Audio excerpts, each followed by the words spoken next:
Un buongiorno a tutti da Gwendalina Ferro, oggi in studio con me Angelica Bettin della Quinta A, Istituto Tecnico Nautico Sebastiano Venier di Venezia e Alessandro Scarpa invece della Quinta B. Ciao ragazzi. Buongiorno. L'avete detto proprio in coro, bravissimi.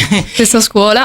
Infatti, bravissimi. Ci siamo visti all'Istituto Tecnico Nautico proprio in quel di Venezia e abbiamo fatto anche una piccola intervista, no? Facciamo conoscere quindi ai nostri radioascoltatori chi siete e che cosa aspirate a diventare, no? Come futuro. Prima lei, signore, ok. Giustamente. Allora, Angelica, tu tra l'altro sei anche rappresentante di istituto. Sì, esatto. Quindi diciamo che per arrivare a conquistare, o meglio, per essere eletta, hai fatto tutta una sorta di campagna elettorale. Sì, un bel percorso. Ti è piaciuto come esperienza? Tantissimo, è stata molto... mi ha insegnato molte cose, soprattutto come rivolgermi ai miei coetanei, perché non è una cosa scontata, perché bisogna sapere come parlare ai ragazzi appena arrivati nel nostro istituto e come invece rivolgermi a chi c'è già e quindi chi ha già esperienza nella nostra scuola,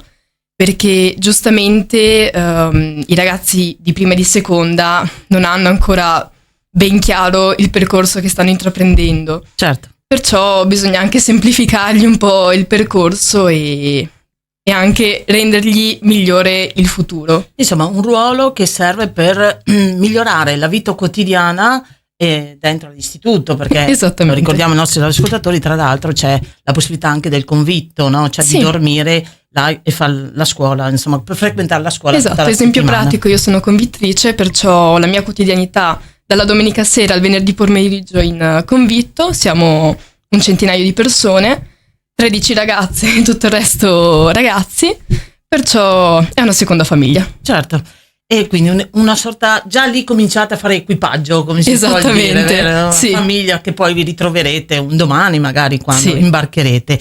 Ma andiamo un po' indietro nel tempo, che ti ha portato alla scelta di frequentare l'Istituto Tecnico Nautico, e tra l'altro, insomma, mi dicevi fuori onda che sei passata dal liceo scientifico scienze applicate. Ecco, all'istituto, proprio grazie a una tradizione che ti ha praticamente tramandato tuo nonno. Raccontaci un po'. Esattamente. Allora io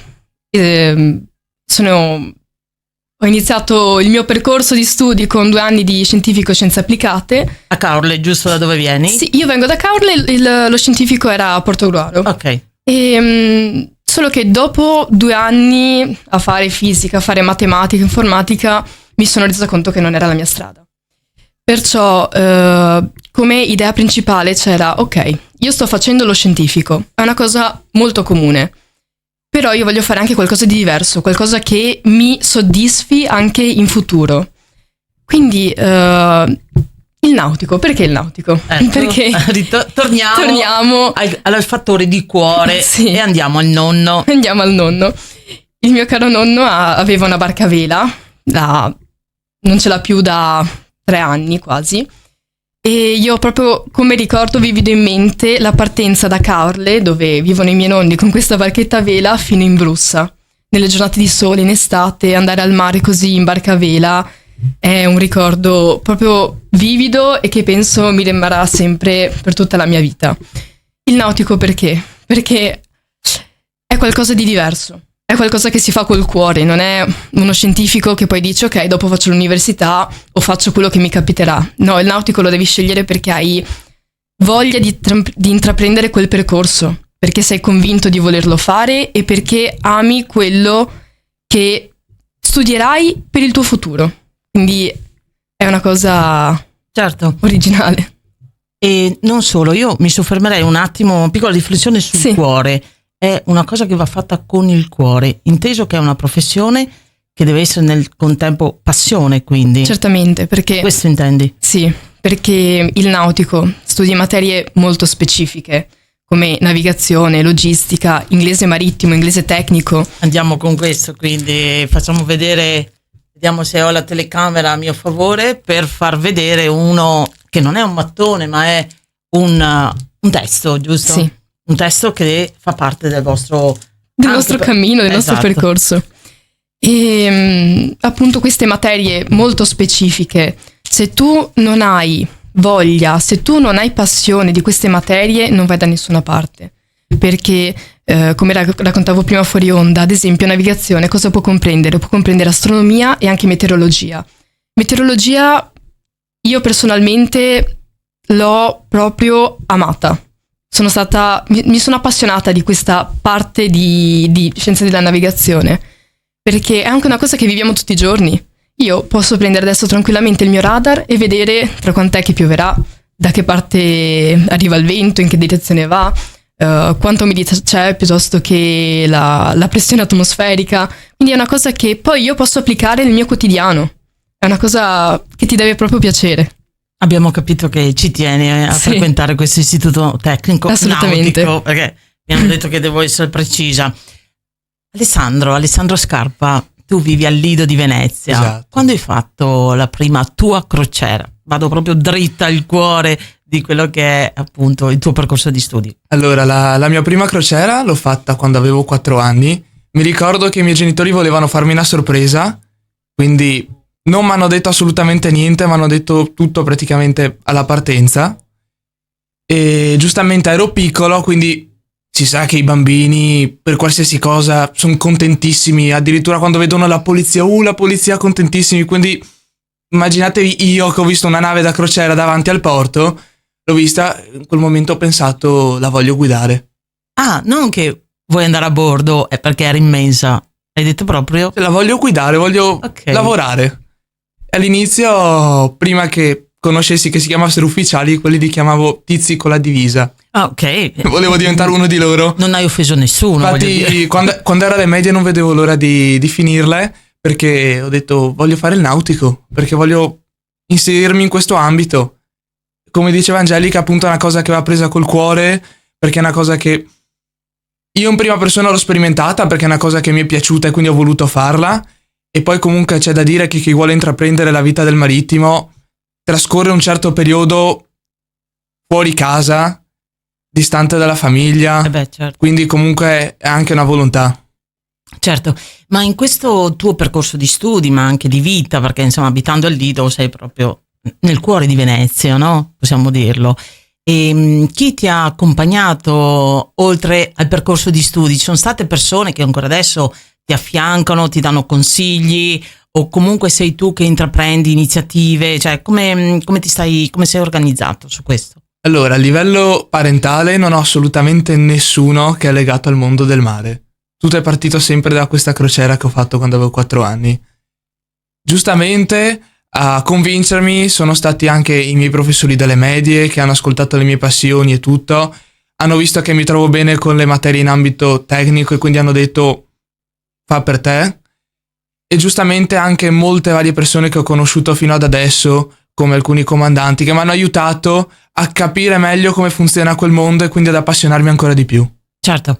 E senti, io ho visto tra l'altro che tu hai un tesserino dell'associazione Capitani, ce l'hai da qualche parte, no? Me l'hai fatto vedere prima.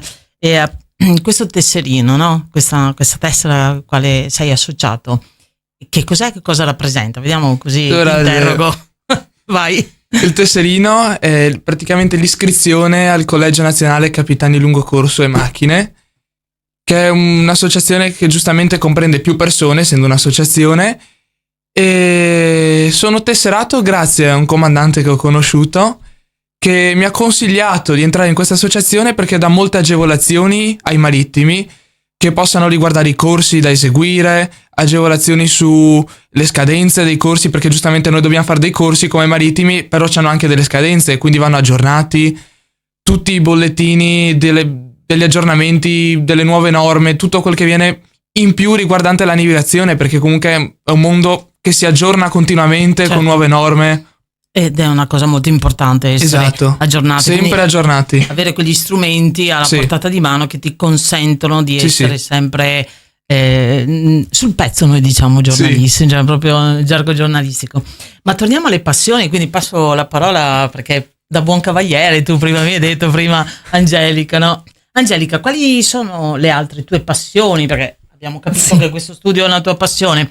Le altre tue passioni che arricchiscono il tuo bagaglio formativo, allora, e soprattutto perché le hai intraprese. Ok, allora come passioni, poi agganciandomi sempre al convitto, quindi il corso di musica, a me piace tantissimo cantare, che è una cosa che proprio mi aiuta anche a scaricare la tensione, l'agitazione, perché giustamente piuttosto che alzare il tono di voce o piuttosto che avere altri metodi per appunto scaricare il nervosismo, piuttosto canto, così butto fuori le parole e anche mi alleggerisco.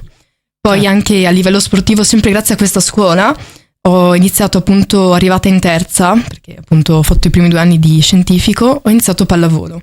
Quindi abbiamo una squadra della scuola e una squadra del convitto, quindi è comunque qualcosa da fare per staccare, avere delle pause tra lo studio pomeridiano, comunque la vita da convittrice. E è da 2 anni, sempre arrivata qua a Venezia, che faccio anche karate, il che mi aiuta sempre molto a, diciamo, difenderti anche a difendermi soprattutto, ma anche a rilasciare magari anche la tensione che carico anche magari stando a scuola 6 ore seduta studiando, la sera posso fare sport, karate, mi scarico. Certo, scarichi a livello fisico, e anche questo è importante. E poi sempre nel tempo libero disegno, mi piace tantissimo disegnare. Ho iniziato questa passione per caso, come piccola prova dopo aver iniziato a guardare degli anime da piccola, e pian piano ho modificato le tecniche, arrivando anche al bianco e nero, il carboncino e queste cose qua. Sì. Proprio creativa in tutti i sensi. Poi tra l'altro mi hai fatto vedere delle iniziative che hai trasformato, no? Hai tradotto con dei volantini pubblicitari, diciamo così, per la campagna rappresentante d'istituto. Ecco, non solo quella. Direi che creatività ce n'è veramente. Per fortuna. Complimenti. Grazie faremo mille. vedere ai nostri radioascoltatori mentre durante l'intervista, insomma, alcune tue opere d'arte, chiamiamole così.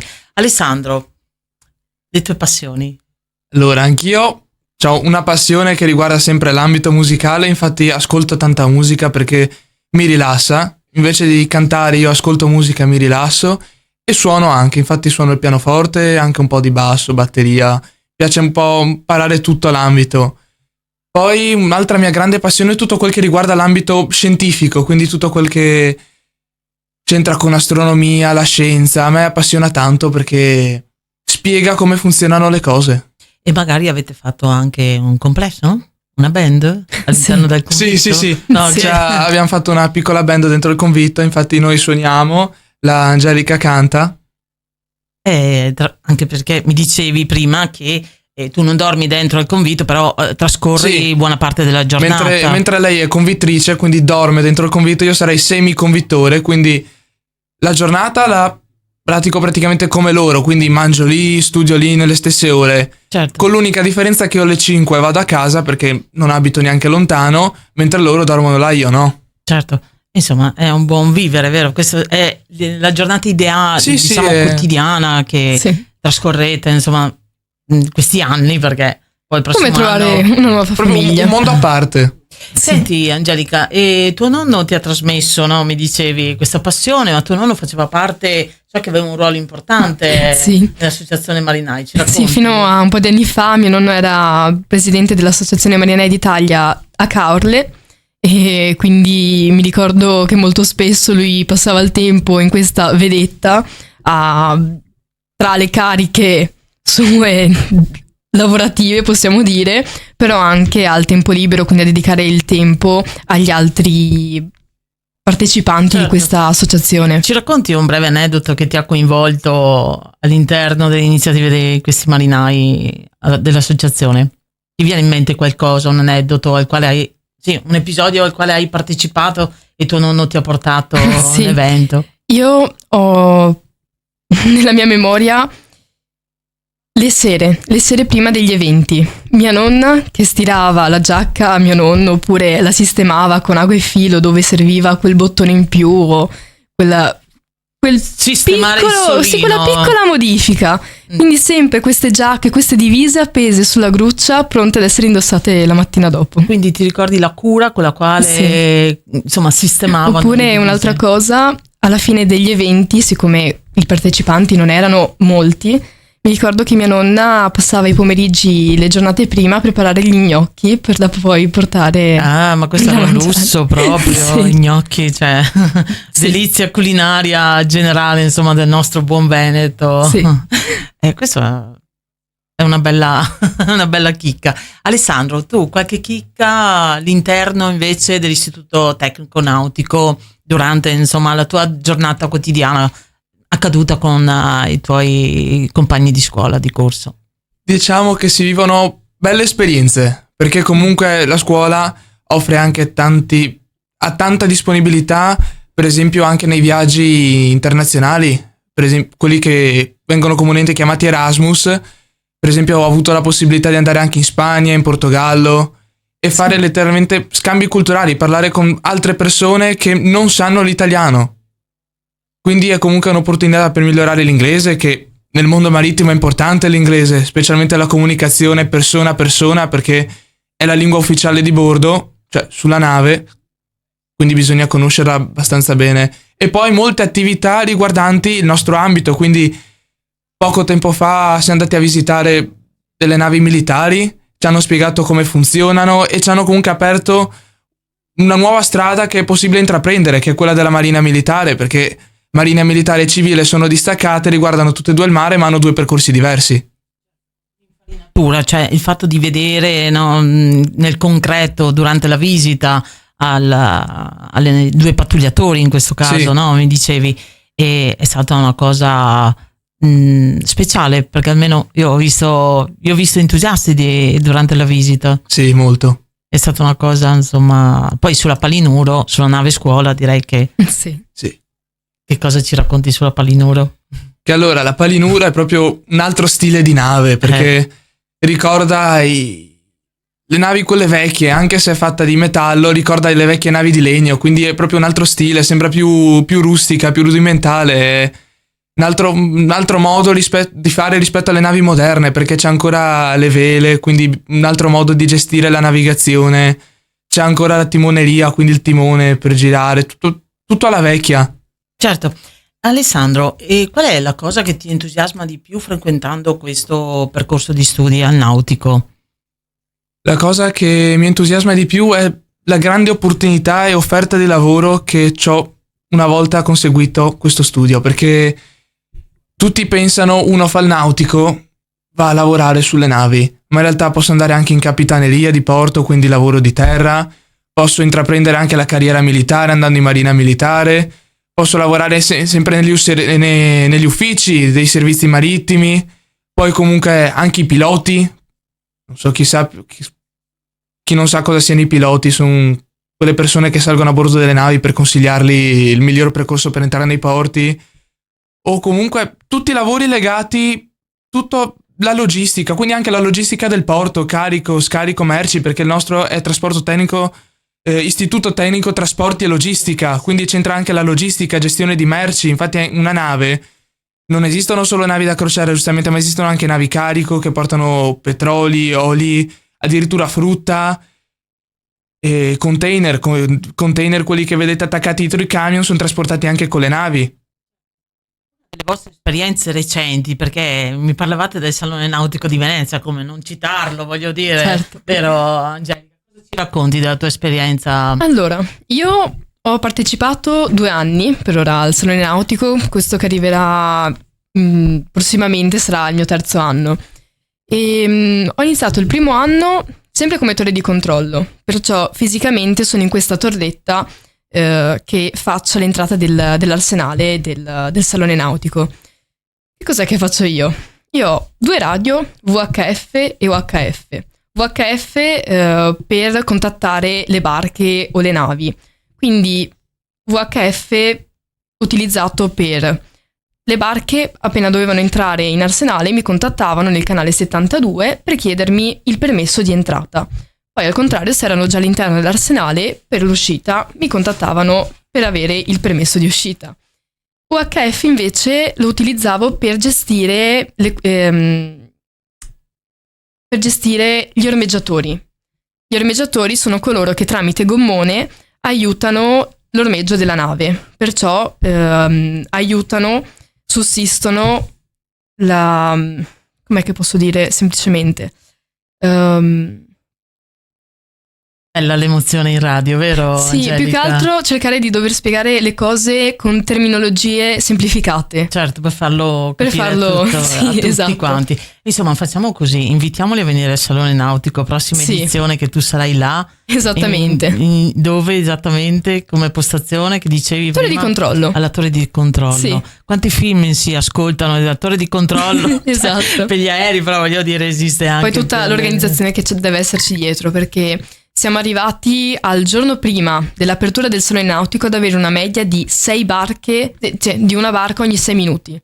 Quindi il giorno prima dell'apertura entrava una barca ogni 6 minuti e noi dovevamo essere là ogni 6 minuti pronti a rispondere a VHF, prendere in mano l'altra radio per gestire gli ormeggiatori e mandarli nello specifico posto dove doveva essere ormeggiata la barca e poi soprattutto dover segnare quante barche erano già entrate per avere comunque un riassunto di tutto il lavoro fatto. E dovevi avere tutti i dati. E dovevo avere anche tutti i dati, tutte le targhe, Insomma, sei già pronta gli orari te di arrivo. sei già pronta per partire, per farlo, Sì, dalla voce, assolutamente, dal tono, certo. insomma, con il quale Poi stai parlando. dall'anno scorso addirittura ho avuto la responsabilità di dover fare i turni per i ragazzi della nostra scuola di PCTO, quindi alternanza scuola-lavoro.